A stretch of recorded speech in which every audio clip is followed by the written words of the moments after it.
Establishing marketing goals is critical to the success of your YouTube marketing. Countless entrepreneurs and businesses have set up a YouTube presence, made a few posts, and then let it sit untouched for months or even years. This is usually due to a lack or an absence of goals. So, before you even begin establishing any sort of YouTube presence or strategy, you need to establish clear marketing goals. Your goals should be specific, measurable, and attainable. They can be long-term, short-term, or a mix of both. Deadlines and milestones can be helpful as well. I want to increase my social following would be an example of a bad goal that will likely result in your marketing efforts petering out for a while because there's no specific milestones. I want to gain 1,000 likes by Christmas is an example of a good goal. It's specific, measurable, and certainly attainable. Below are some examples of the various goal categories you might be interested in. First up, there's traffic to websites. And here we're talking about sales, leads, or just content marketing. Probably one of the most popular goals of YouTube marketing is to funnel your YouTube traffic back to your own web properties. After all, most businesses don't do business on YouTube per se. You're leveraging YouTube to obtain traffic and convert that YouTube traffic into brand followers, leads, prospects, and customers. So maybe your goal is to get people to a landing page with a free offer where they can subscribe to your list and become a lead. Maybe they're being sent to a sales page or an e-commerce store. Maybe you just want to do some content marketing, so you send them to your blog. Whatever the case, the end goal for a lot of businesses will likely be bringing YouTube traffic away from YouTube and over to their own web properties. Next up, there's social following, which we like to call YouTube as autoresponder. In this goal category, your aim is to build a large number of followers, and the reason we also refer to this as YouTube as autoresponder is because the main sought-after benefit here is to increase the number of people who will see your uploads in their feeds. In this sense, your YouTube posts become similar to sending out email broadcasts via your autoresponder. If you grow a large enough community, this can be very beneficial, and if your content is engaging enough to get a lot of traction in the form of likes, comments, subscribes, and shares, you can significantly increase the range of your organic reach into people's feeds. Next, there's passive presence. Some businesses might have purely passive goals. Simply being present and discoverable inside of YouTube is a benefit that has wider appeal and greater utility than you may think. In many cases, a company's YouTube presence might supersede or at least augment what was once the role of a blog, assuming most of your content can be conveyed in the form of videos or attached to videos. When people come across this content of yours and they look at your channel, they can see some basic info about your brand or business, and you can get some traffic to your website. The same approach can also be used for events, communities, and brands. After that, there's brand awareness. Another goal that's less thought about might be spreading brand awareness and recognition. If you're just starting out, there's a good chance your brand might be in need of a jump start. If nobody's ever heard of you, a great way to increase recognition is to simply create and share unique, helpful, or entertaining content and get your name, logo, and overall brand identity in front of as many people as possible as many times as possible. If this is your goal, you want to avoid being salesy in the beginning. Ensure you're focused almost entirely on posting helpful, relevant, or entertaining videos. After that, there's expanding existing audiences. If you've already got an audience, your goal might be to make it bigger. This can be done via several social marketing methods. Sharing viral content, either curated or created yourself, can lead to a huge increase in your YouTube audience. Although creating your own viral content like that can be great, if you don't have the time or means to do so, you can simply leverage existing content that's already been proven to be viral by curating or resharing it with your own comments or angle added to it. Obviously, you don't want to actually steal and re-upload someone else's video. We're talking about doing a little video review or commentary about a content piece, preferably linking to the original content piece, and adding your 2 cents. Also, a few humorous videos can't hurt either. Other ways to expand existing audiences can include contests, sweepstakes, and gamification. Assuming your offers or prizes are compelling enough, incentivized sharing, liking, and subscribing can be very effective. Just ensure your methods are permitted by YouTube's terms of service. Enhancing or repairing public relations. Do you want to set your company apart in the public eye? Do you want to associate your brand with feelings of goodwill and community involvement? Was your business recently involved in a controversial incident that requires damage control? It doesn't take a humiliating public catastrophe to make PR enhancement a good idea. This is a goal that any business can engage in. Non-sales related campaigns can include videos that foster positive values and goodwill, or even involvement in social movements, or noble causes. On the social movement side of things, be careful not to alienate half your prospects, though. Did your business recently donate to a charity, build a school in a third world country, serve food at a local pantry? These are all great things to post about. If not, then they don't necessarily need to be about things that you and your business participated in specifically. They can be content about general things like a heartwarming video about helping the poor or caring for the elderly. Special holidays like Christmas, Thanksgiving, or Mother's Day also present opportunities to leverage emotions, foster goodwill, and enhance your PR. Next, there's market research. A hugely beneficial goal of YouTube marketing is market research. If you're just starting your business or going down a new path, YouTube can be an excellent place to learn more about your audience and your market. This can be done in a structured way with things like mentioning surveys and questionnaires at the end of your videos and linking to them in the description, or in a less structured way by simply engaging with your audience, commenting, asking questions, and so on. Also, lurking or conversing in YouTube channels or the comments of videos related to your industry can teach you a ton about what your customers want and who they are. Beyond that, you can monitor your competitors' accounts and posts to see what their customers like and what they're complaining about, so you can adjust your business accordingly. Creating your own channel, posting, and engaging in it is another great way to get a constant stream of market and audience data flowing into your business. Ultimately, your goal should be to come up with 1 or 2 ideal customer avatars that you can then base your marketing and product development on. All of the goals you've learned about in this section require some sort of presence on YouTube. Getting that presence started is what we're going to talk about next.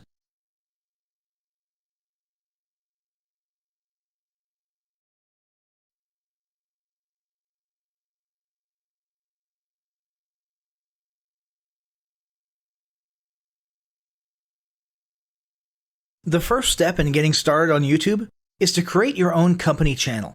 If you already have a company channel, you can organically optimize your channel with the tips below. First up, selecting your channel name. Now, in a perfect world, your channel name will be your business name. If your business name is already taken, get as close to your business name as possible. For example, you could abbreviate your name or add or delete identifiers such as Inc. If the product or service you're promoting is singular or in a clear niche, try to look for a creative, catchy, and memorable channel name. However, you must be forward-thinking when you select your channel name. For example, if you expand your product lines in the future, would you have 2 separate channels or 1 cohesive channel? If appropriate, you could even use your first and last name as your channel name. Consider keywords, but remember that trending keywords are in constant flux. Currently, you can create up to 50 channels, but in most cases, it's more strategic and time efficient to have 1 channel with lots of videos and playlists, rather than several individual channels. But we'll talk more about strategy in the next segment.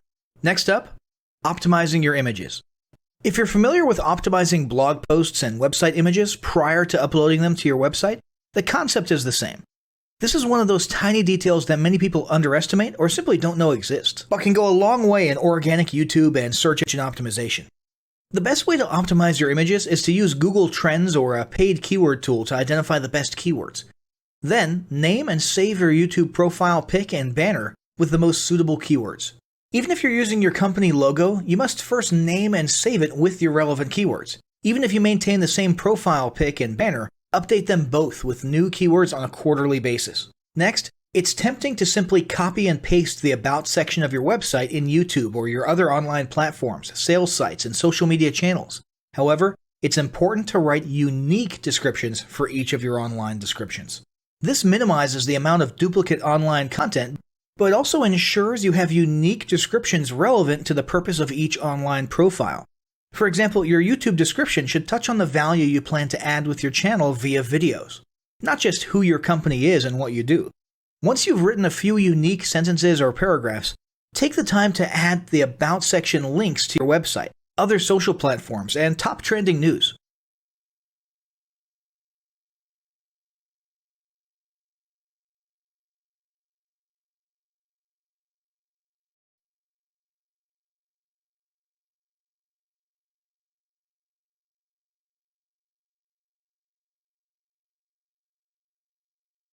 Before you begin creating your video content, you want to develop a video content strategy.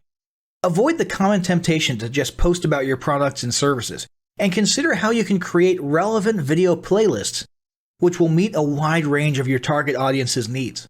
Yes, this can include sales, but it's time to think outside the box. Posting just a handful of relevant and high-quality videos is always better than posting a high volume of useless videos. Any combination of the ideas below can be used as inspiration for content your customers will engage with. First up, start with your FAQ. An excellent place to begin is take a look at your customers' most frequently asked questions. This can include industry questions and product questions alike. Answer the questions via a video or a video series and drive instant engagement. Next up, educational and instructional how-to videos are another popular choice. Here's a few examples. Does your product require assembly? Great. Create a step-by-step video of how to put it together. Do you sell a digital product? Create a video of the screenshots for performing common or advanced functions using your software or app. Do you sell a tool that can be used for a versatile range of functions? Create a video highlighting its most common features or functions. For example, a makeup demo. Is there an adjacent software, product, or tool your customers use? Create a video on how to integrate it with your product. You can even create videos that you use to train your team and post it online in an invitation-only video playlist. Next up, client testimonials. Your passionate and happy customers are often eager to share their great experience with others. The next time you receive a raving online review or direct email, ask the customer if they would be willing to record a client testimonial. And yes, it's okay to incentivize them for their time. Then there's live streaming an event. If you have an upcoming live event, fundraiser, speech, product demo, or convention, take a few minutes to record the event and upload it to your YouTube channel. How about interviews and team profiles? One of the ways to connect and engage in our current digital world is to do an online interview or video profile. This can be short and sweet and answer a few questions, or a little more robust. The goal is to make you and your team feel human and relatable. Also, take advantage of the opportunity to interview industry innovators you come across, and post a video to YouTube. Then there's mini commercials. Most small or mid-sized businesses don't have the budget to produce and place a TV commercial for local or nationwide placement, which makes YouTube videos the ideal alternative. In most cases, it's still best to have an online video expert produce and create your mini commercial, including professional audio, voiceover, scripts, graphics, and editing. However, the price will be far more cost-effective than a commercial designed for TV. That being said, you can turn to DIY video tools to create whiteboard videos, videos from images, or to edit the footage you shoot. Some of the best DIY video tools include Nutshell, Magisto, Animoto, Videoshop, iMovie for the iPhone, and iMovie for Macs. Then there's videos that support your content. As mentioned earlier when we were talking about statistics, when given the choice, 59% of executives would rather watch a 30 to 120 second video as opposed to reading a blog post, article, or email. Also, email marketing campaigns with videos have a 96% higher email open rate. This means you should look for ways to create image, text, and whiteboard videos that support your written content. The DIY tools above will help, or outsource to a video designer. Share your story. Don't discount the value of sharing engaging content designed to share your company's story, or a story that'll emotionally connect with your subscribers. For example, think of all the viral animal and baby videos that trend on YouTube. While babies and pets may not be relevant to your target audience, actively look for other ways to share stories that will brand your business in a positive light. Now, let's talk about mapping out your video content plan. Use the video categories above to break your video content up into relevant playlists and map out how many videos you want to create each quarter. Your organic and your paid video marketing plans must be integrated with your entire online and social media marketing plan.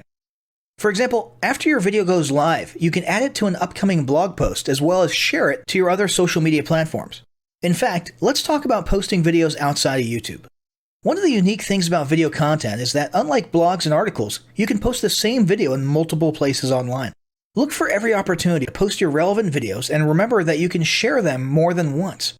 For example, if your how-to video is a hit on Facebook, post it again in a week or two. This will help increase views, likes, comments, and shares. Here's just a few places to post your videos: Facebook, Twitter, Instagram, Snapchat, LinkedIn, and other social platforms like that. Within articles and blog posts. Within relevant paid ads. Upload to relevant email marketing campaigns. Add to one-off relevant emails. Add to your newsletter. To relevant website pages. To the video section of your website. Even if you have the option to add a video independently from the source file and not just from YouTube, upload the YouTube link. This will help to create more backlinks and send more traffic back to your YouTube channel. Next up, organically optimize your YouTube videos. Before you upload a new video to YouTube, you must make sure it's organically optimized. This is similar to optimizing your profile image and banner as detailed earlier, but a bit more in-depth. First, there's renaming your video file. Before you upload your new video to YouTube, create an SEO-optimized file name. Use Google Trends or a paid keyword tool to name and save your video with relevant keywords. For example, you may be tempted to name your videos chronologically, but the perfect smoky eye is a better name than makeup tutorial number 12. Input all metadata. If you're familiar with filling out the metadata for your web pages and blog posts, it's somewhat similar within YouTube. Your title needs to include the question and/or relevant keywords viewers will type in when searching for information on YouTube. The more specific, the better. Just make sure your video name makes sense. Then, there's the description. Utilize video description to highlight the key points within your video. While the description can be up to 5,000 characters, the first 160 characters with spaces is all that populates in the search results. In other words, make sure there's a keyword or two in the first 160 characters, and don't forget to invite your viewers to subscribe to your channel. Captions and subtitles. Search engines can't crawl for videos, but they can crawl and index your captions and subtitles, so make sure they're SEO optimized. Don't forget to add links. You want to be sure to add relevant external links to your video description. While you certainly want to link back to your website, sales site, or other social media platforms, your organic performance may improve if you find quality links that are relevant to your videos. For example, link back to the official source of your statistics. Where many B2B and B2C marketers fail is in uploading videos to YouTube without organically optimizing their files and metadata, and without a plan for posting their video content elsewhere. With the strategic approach above and a steady stream of new videos, your subscription base and YouTube video community is sure to grow. Now, as great as all this info is, it's not going to be of any use to you or your business if you don't apply what you've learned. So, roll up your sleeves and get ready to execute the steps in the following battle plan. Step 1. Spend an hour brainstorming your YouTube marketing goals. Step 2. Think about what kind of videos are most useful for your business or niche and develop a content plan. Step 3. Take 15 minutes to create and optimize a YouTube channel in accordance with what you learned in this guide. Step 4. Start recording and uploading the first videos you decided on in Step 2.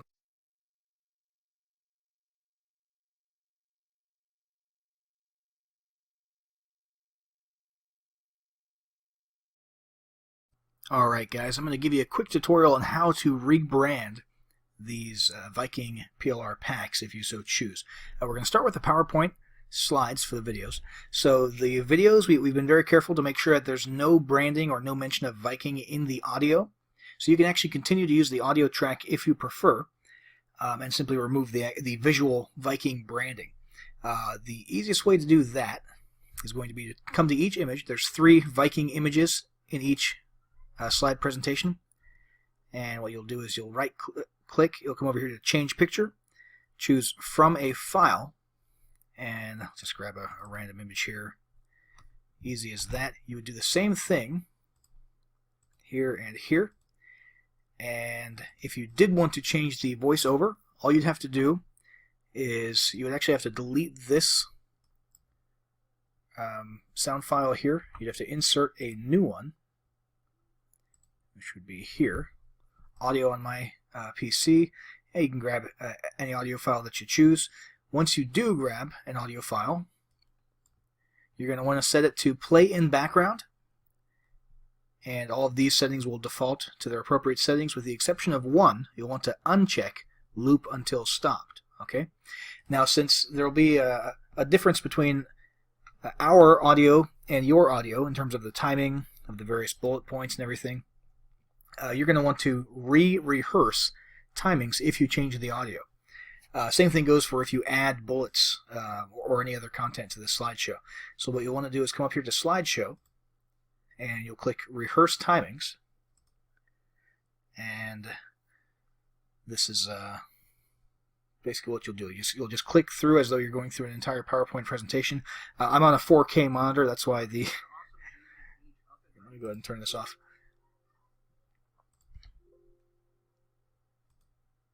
Yeah, sorry. So I was on a 4K monitor, so that's why it looked all zoomed in there. But basically, you would just proceed as though you were doing any other PowerPoint presentation and clicking at the right times in synchronization with your audio. And once you've done that, at the end there, when it says, do you want to save the timings, you hit yes. And from that point forward, when it renders a video, everything will be in sync. Okay, so we've covered how to change the images, remove all the Viking branding, how to change the audio, the last thing left to do in order to make these into a video would be to come over to File, and you're just going to come to Export, Create Video. Make sure this is set to use recorded timings and narrations. Those are the ones that you just set up. It should be set that way by default. And choose your presentation quality. There's no reason not to do full HD these days. And create video, and that'll render, over the course of a few minutes, an MP4 video file of this presentation. And let's see if I missed anything here. Nope, I think that's about it for the PowerPoint slides. Let's move over to the the Viking bonus creation Word documents. So what I'm about to say applies to the reports as well as to the full ebooks. And really, it's actually very similar to PowerPoint, except for one thing I'll mention at the beginning is this background. It's here for stylistic reasons. It looks kind of cool and slick, but I understand a lot of people might not like that. So what you'll want to do, when you first open the document, everything will look kind of gray and hazy here. And that's because that background image is actually in the header. And it is, as far as Microsoft Word is concerned, it's layered in front of the text. So step 1 is going to be to double-click in the header area. Step 2, click one more time, and you're actually going to select this background image. Okay, you'll see these little dots up here in the corners and on the sides. That's how you can resize this. If you want to keep this background and you just want to get rid of it temporarily while you edit and change things so you can see a little more clearly, that's all you do. You just drag it to the side, and then remember to drag it back over before you finally render or export your document. And if you want to just delete it, that's fine. Just hit delete, and you get rid of that. If you want to switch to a white background, we'll just come over to Design up here, Page Color, change the page color to white, and what you'll see is that Microsoft Word, let me close out of the header mode actually. There we go. Microsoft Word, when you change the background to white, automatically changes the white text to black. Okay. Let's see here. Same rules apply here for changing the picture. Change picture from file. You can choose any picture that you'd like. You would want to go into the footer area. I'm going to go ahead and change the page color back to black. It's worth noting here that in the footer area it does not automatically change this text to black if you change the background to white, so you'll want to come in and manually do that. Just up here under Home, and you can obviously change colors up here. And you're going to want to come in here, obviously remove the Viking branding from this, replace this image, and look for any other references. There shouldn't be any other references to Viking branding with the exception of down here inside of the reports, where it actually recommends that your customers or your leads grab the ebook inside of each of the reports. But you can always just do Control F and look for the word Viking, see if there's any other Viking branding that we missed. We made sure not to include any in the actual body of the document in the case of the ebooks. And that is about it for the Word documents, guys. I just want to reiterate, when you distribute this to your audience, it needs to be in PDF format. So you're going to come up here to File, and you're going to save as Adobe PDF. Simple as that. Same thing goes for the PowerPoints. You can only distribute the video files once you export it as an MP4. You cannot distribute the actual presentation slides themselves. Again, unless you upgraded and got the master transferable PLR rights, in which case you can sell PLR rights to these. But if you just got the standard package of our Viking PLR bundles, and you're just distributing these to end users under your own PLR rights, make sure that when you distribute, you're only dealing with PDFs and video files, not with any Word documents or PowerPoint slides. That's about it for the tutorial. Guys, if there's any information here that I didn't cover or that you don't understand about rebranding, feel free to send us a support ticket, and if necessary, we'll go ahead and update this tutorial and re-upload it to the members area. All right, thanks, guys.